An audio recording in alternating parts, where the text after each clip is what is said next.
माता दी, कैसे हैं आप सब दोस्तों। बहुत ही खूबसूरत योगों में आ रही है सोमवारी अमावस्या और 57 सालों के बाद बहुत ही अद्भुत संयोग में आई है सावन की ये दूसरी सोमवारी और 17 जुलाई 2023 को सावन का दूसरा सोमवार है और सोमवती अमावस्या का महासंयोग बना है। इस दिन श्रावण की अमावस्या तिथि है और अमावस्या चंद्र मास के कृष्ण पक्ष का अंतिम दिन होता है और इस दिन चंद्र दर्शन के साथ ही शुक्ल पक्ष की शुरुआत होती है।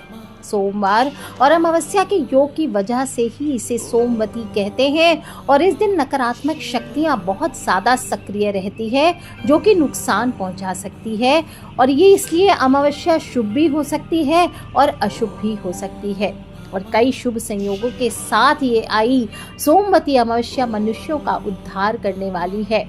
अगर आप भी अपने पितरों के आशीर्वाद से वंचित हैं, वंश की वृद्धि नहीं हो रही, संतान सुख से वंचित हैं, घर में सुख और शांति का अभाव है, दरिद्रता के कारण जीवन दुखदाई सा हो गया है, तो सोमवती अमावस्या पर इन सब परेशानियों से आपको निजात मिल जाएगी।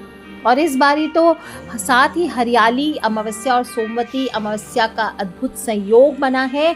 5 शुभ योग एक साथ बन रहे हैं। पुष्य नक्षत्र है और 18 जुलाई से पुरुषोत्तम माह की शुरुआत भी हो रही है। उस दिन ही सूर्य देव मिथुन राशि को छोड़कर कर्क राशि में प्रवेश करेंगे जिसे कर्क संक्रांति कहा जाता है और 57 सालों के बाद ऐसा अद्भुत संयोग बना है।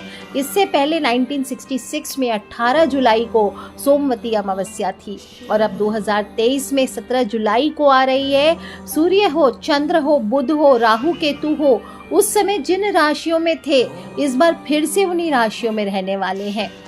इसलिए इन ग्रह योगों के साथ साथ अगर शिव शक्ति की आप आराधना करते हैं, संयुक्त साधना करते हैं, तो ये अद्भुत लाभकारी रहने वाला है। सोमवती अमावस्या है, पितरों की तिथि होती है अमावस्या, तो इस दिन पितृ का आशीर्वाद मिलता है, आपकी उन्नति होती है और सात्विक और देवगण वाले इस नक्षत्र के साथ जो अद्भुत योग बना है पुष्य नक्षत्र का, इसमें पितृ पूजा, पितृ दोष और काल सर्प दोष की शांति के लिए बहुत ही खास हो गया है। सोमवती अमावस्या को शास्त्रों में ऐसे भी अमोघ फलदायिनी कहा गया है। कहा गया है मत्स्य पुराण में कि पितरों ने अपनी कन्या आछोदा के नाम पर आछोद नामक सरोवर का निर्माण किया था और इसी सरोवर पर आछोदा ने पितृ नामक अमावस्या से वरदान पाकर अमावस्या पंचोदशी तिथि को पितृ हेतु समर्पित किया था। इस दिन कुशा को बिना अस्त्र शस्त्र के उपयोग के उखाड़कर एकत्रित करना चाहिए। अतः इस दिन एकत्रित की हुई कुशा का प्रभाव 12 वर्ष तक रहता है और इस दिन पितृ के निमित्त पिंडदान हो, तर्पण हो, स्नान हो, व्रत हो, पूजन हो, ये कीजिए। और अमावस्या तिथि का प्रारंभ वैसे 16 जुलाई को रात को 10:08 पर हो जाएगा और 18 जुलाई को सुबह 12:01 पर समाप्त होने वाला है। उदय तिथि मान्य होने के आधार पर हरियाली अमावस्या आपकी 17 जुलाई 2023 को मनाई जाएगी सोमवार के दिन। इसके बाद से अधिक मास का प्रारंभ हो जाएगा। मंगलवार का दिन है, उसको मल मास भी कहते हैं और ये अधिक मास सावन से जुड़ा है, इसलिए इसे सावन अधिक मास कहा जाएगा। 59 डेज का हो गया है सावन और तीसरा मंगला गौरी व्रत 18 जुलाई को रखा जाएगा। सावन के प्रत्येक मंगलवार को सभी जानते हैं मंगला गौरी व्रत रखा जाता है। माता गौरी की पूजा करके पत्नियां अपने पति की लंबी आयु का आशीर्वाद मांगती है, संतान का सुख प्राप्त होता है, वैवाहिक जीवन खुशहाल होता है। जो लोग भी पूजा करना चाहते हैं, स्नान दान आदि का मुहूर्त मैंने सारे टाइम दिए। हरियाली अमावस्या पर सर्वार्थ सिद्धि योग भी आ रहा है जो कि 18 जुलाई को 5:11 से सुबह 5:35 तक रहेगा और 17 जुलाई को ही स्नान दान प्रारंभ हो जाएगा। जो लोग भी श्राद्ध कर्म के लिए सुबह 11 बजे से 2:30 बजे तक का समय सर्वश्रेष्ठ रहने वाला है। तो क्या करना चाहिए आपको? अमावस्या तिथि को सुबह जल्दी उठना चाहिए, हथेलियों के दर्शन करें, धरती माँ को प्रणाम करें, बाथरूम वगैरह जाके मुख्य द्वार की साफ सफाई करके। देखिए अमावस्या तिथि माता लक्ष्मी की भी तिथि मानी गई है। दीपावली आती है अमावस्या पर, तो इस दिन माता लक्ष्मी का ध्यान करते हुए घर की साफ सफाई करके सारा कचरा बाहर फेंक दीजिए और मुख्य द्वार की विशेष रूप से साफ सफाई करने के बाद आपको मुख्य द्वार पर तोरण आदि लगाकर रंगोली आदि से सजा के लक्ष्मी पग मांगने चाहिए। आप चाहें तो पहले स्नान आदि कहीं तीर्थों में करना चाहते हैं, अभी सब जगह पानी भरा हुआ है गंगा जी में, तो सभी लोग सावधानी पूर्वक घर में ही गंगा जल लेके स्नान करें। और स्नान करने के बाद सूर्य देवता को 1 लोटा जल तो अर्पित करना है, काले तिल डाल लीजिए। सूर्य देवता को जो जल अर्पित करेंगे उसमें काले तिल डालिए और ओम सूर्याय नमः, ओम भास्कराय नमः, ओम आदित्याय नमः ये बोलते हुए आपको जल अर्पित करना है। इसके बाद आपको हाथ की अनामिका उंगली में कुशा घास अगर मिलती है तो उसकी पवित्री पहन लेनी चाहिए। मैंने बताया कुशा घास आज उखाड़ी जाती है, खुद अपने हाथों से बिना किसी धारदार औजार के उसको उखाड़िए और अपनी अनामिका उंगली में कुशा की पवित्री अंगूठी के जैसी बना करके पहन लीजिए। और फिर कोई भी वस्तु तब आपको दान करनी चाहिए और अपने पितृ को जल देना चाहिए। कुशा में आपको बता दूं ब्रह्मा विष्णु महेश का वास माना गया है, बहुत ही पवित्र होती है। और कुशा घास की पवित्री बना करके हाथ में काले तिल लेकर के नदियों में, सरोवर में, तीर्थों में या घर में ही दक्षिण मुखी होकर के तिल प्रवाहित करने से जल के साथ पितृदोष से मुक्ति मिलती है। आप चाहें तो इस दिन चंद्रमा से जुड़ी हुई वस्तुएं जैसे दूध, चावल, चांदी, सफ़ेद वस्त्र का दान कर सकते हैं। और गरुड़ पुराण में तो कहा गया है कि सोमवती अमावस्या के दिन अपने पितृ का ध्यान करके धोती, गमछा, बनियान आदि वस्त्र का भी दान करना चाहिए। इससे आपके पितृ प्रसन्न होते हैं, आशीर्वाद देते हैं। ग्रहों की शांति करना चाहते हैं तो ग्रहों की शांति के लिए सप्त धान्य का दान बताया गया है। इस दिन चावल, गेहूं, जौ, काला चना, सफ़ेद तिल, मूंग दाल आदि शामिल होते हैं। चावल से चंद्रमा, गेहूं से सूर्य, काला चना से शनि, सफ़ेद तिल से शुक्र, हरी मूंग से बुध, मसूर दाल से मंगल ग्रह मजबूत होते हैं। और पंचबली भी चाहे तो निकाल सकते हैं। कुत्ते, गाय, कौवा, चींटी, मछलियों को भोजन देने का विधान आता है। और इस दिन मौन व्रत रखना चाहिए, कम बोलें, इससे सहस्त्र गोदान के बराबर फलों की प्राप्ति होती है। अब सोमवती अमावस्या है, सावन की दूसरी सोमवार है, तो भोलेनाथ की पूजा का तो विधान आएगा ही। 1 लोटा जल भोलेनाथ को चढ़ाना ही चढ़ाना है। घर पे चढ़ाइए, आप कहीं पीपल पर जाके चढ़ाइए, कहीं पर आप किसी मंदिर में जाके चढ़ाइए। विशेष रूप से इस दिन सुहागने पति की दीर्घायु हेतु पीपल में शिव का वास मानकर अश्वत्थ पूजन करती है, परिक्रमा करती है। 7 परिक्रमा करना चाहिए जल चढ़ा करके।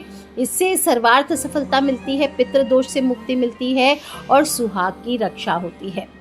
आज के दिन आप चारों तरफ सफलता चाहते हैं तो आप पीपल पर दूध भी चढ़ा सकते हैं। दूध की धार चढ़ा करके 7 परिक्रमा कीजिए। शिवलिंग हो वहाँ पर तो तांबे के लोटे से जल चढ़ाइए, बिलपत्र अर्पित कीजिए, ओम नमः शिवाय, ओम नमः शिवाय, ओम नमः शिवाय का जप कीजिए। और हरियाली अमावस्या भी कहा जाता है। इस दिन शिव पार्वती की संयुक्त पूजा का विधान आता है। इस दिन जो लोग को पितृदोष लगा है, आप चाहे तो शिवलिंग पर ही काले तिल चढ़ा करके जल प्रवाह कर सकते हैं।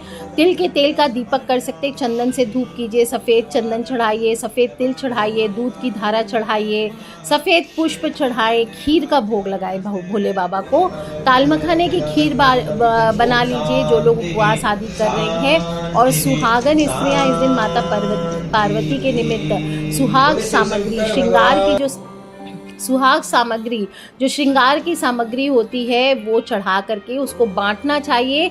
इससे आपको अखंड सौभाग्य की प्राप्ति होती है। बता दूं, जो लोग भी सावन के दूसरे सोमवार शिवलिंग पर राशि अनुसार जानना चाहते कि क्या चढ़ाना चाहिए, तो शिवलिंग पर मेष राशि वाले चमेली के तेल का दीपक करें। वृषभ राशि वाले शुद्ध घी से अभिषेक करें। मिथुन राशि वाले मौली में दुर्बा बांधकर शिवलिंग पर चढ़ाइए। कर्क राशि वाले सफ़ेद कनेर के फूल चढ़ाइए। जो सिंह राशि वाले हैं लाल कनेर के फूल चढ़ाइए। कन्या राशि वाले पान का बीड़ा चढ़ाइए। तुला राशि वाले शिवलिंग पर इत्र चढ़ाएं। वृश्चिक राशि वाले शिवलिंग पर सिंदूर चढ़ाएं। धनु राशि वाले, अब जो लोग सिंदूर चढ़ाएंगे कहाँ चढ़ाएंगे? शिवलिंग पर, जलधारी पे चढ़ाएंगे। भोले बाबा के लिंग को अर्पित ना करें। धनु राशि वाले दूध में केसर मिलाकर शिवलिंग पर अभिषेक कीजिए। मकर राशि वाले शिवलिंग पर तिल के तेल से अभिषेक कीजिए। कुंभ राशि वाले शिवलिंग पर सरसों के तेल से अभिषेक कीजिए। मीन राशि वाले केले पर कलावा बांधकर शिवलिंग पर आपको चढ़ाना चाहिए। अब वहीं बैठ करके इसके बाद 108 बार विशिष्ट मंत्रों का जप करें। वंग, जो लोग भी पीपल के नीचे करेंगे वो बोलेंगे वंग वृक्षा कराय नमः शिवाय वंग। क्या बोलेंगे? वम वृक्षा कराय नमः शिवाय वंग। और ऐसे भी जो लोग भी शिव अष्टाक्षरी मंत्र का जप कर सकते वो कीजिए। रिम ओम नमः शिवाय रिम। क्या बोलेंगे? रिम ओम नमः शिवाय रिम। जो ये सब ना बोल सके नॉर्मल ओम नमः शिवाय का जप कीजिए। इसके बाद आरती आदि करके क्षमा प्रार्थना करके भोले बाबा की आधी परिक्रमा की जाती है, वो कीजिए। आधी परिक्रमा में जलधारी को क्रॉस नहीं करना है, वापस लौट करके आ जाना है। और जो भोग था वो गरीबों में बांटना चाहिए, या किसी गरीब को आप चाहे तो घर में बिठाकर खाना खिला सकते हैं। आज हरियाली अमावस्या की तिथि है, तो आज के दिन पेड़ पौधे भी लगाना चाहिए। आम, आंवला, नीम, पीपल, बरगद, केला, बेल जैसे शुभ पौधे लगा सकते हैं। इस दिन जो किसान होते हैं वो अपनी खेती में उपयोग करने वाले उपकरणों की पूजा करके ईश्वर से अच्छी फसल की भी कामना करते हैं। और सोमवती अमावस्या है तो हनुमान जी के मंदिर भी जाना चाहिए, शनि दोष दूर होता है, शनि मंदिर जा सकते हैं। हनुमान जी के सामने सरसों के तेल का या तिल के तेल का दीपक जला करके उसमें थोड़े से काले तिल डाल दीजिए, कपूर की टिक्की डाल दीजिए और हनुमान चालीसा का पाठ कीजिए। ओम शम शनिश्चराय का जप कर सकते हैं और शनि चालीसा का पाठ कर सकते हैं। या फिर आप चाहे तो इस दिन छायादान कर सकते हैं। जो लोग भी शनिवार को नहीं कर पाए छायादान, वो लोग आज एक कटोरी में तेल लेके उसमें पैसे डाल दीजिए, थोड़े काले तिल डाल दीजिए, अपना चेहरा देखिए और उसे किसी डाकोत को दान कर दीजिए या किसी शनि मंदिर में चढ़ाकर आ जाना चाहिए। दोस्तों ध्यान रखें, अमावस्या तिथि है तो नियम पूर्वक कार्य करें, किसी भी प्रकार के तामसी व्यवहार या तामसी भोजन का सेवन ना करें। और पितरों की तिथि है, उनको चोट पहुंचती है, केवल शुद्ध शाकाहारी भोजन का ही सेवन करना चाहिए। लौकी, खीरा, चना, जीरा, सरसों के साग आदि का सेवन नहीं करना है। और सोमवती अमावस्या की तिथि है तो सिर्फ भोजन का ही व्रत नहीं, अपने आचार विचार का भी व्रत रखिए।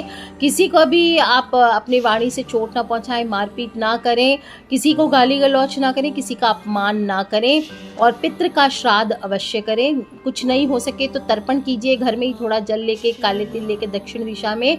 वो भी ना कर सके तो शाम के समय पितृ के निमित्त दक्षिण दिशा में एक दीपक जला लीजिए और बोलिए ओम सर्वेभ्यो पितृभ्यो नमो नमः, ओम सर्वेभ्यो पितृभ्यो नमो नमः। दोस्तों सोमवार सावन का सोमवार है, दूसरा सोमवार है और व्रत अवश्य करें, पॉसिबल हो तो। इससे मन चाहा जीवन साथी प्राप्त होता है, जीवन में सुख, शांति, समृद्धि, तरक्की आदि नई नई चीज़ें, अच्छी चीज़ें आपके जीवन में धन धान्य भरते हैं, आपका जीवन सफल होता है। तो कर लीजिए उपाय दोस्तों और भोलेनाथ की पूजा अवश्य कीजिए। पीपल के नीचे जो उपाय बताया वो अवश्य कीजिए। आप देखेंगे आपको पितृ दोष से तो मुक्ति मिलेगी ही मिलेगी, साथ ही साथ आपको जीवन में चारों तरफ सफलता भी अवश्य प्राप्त होगी। और सिर्फ अकेले उपाय नहीं करना है, अपने फ्रेंड्स, फैमिली, मम्मी पापा, भाई बहन, बच्चे, छोटी छोटी बातें बताती रहती हूँ, सभी से शेयर करते रहा करें क्योंकि हमें नहीं पता कौन सा उपाय कब किसकी लाइफ बदल दे। So love you all friends, take care, Jai Mata दी, बम बम भोलेनाथ की जय, करा शेरावाली का बोल साचे दरबार की जय, बम बम भोले, बम बम, बम बम। Shiva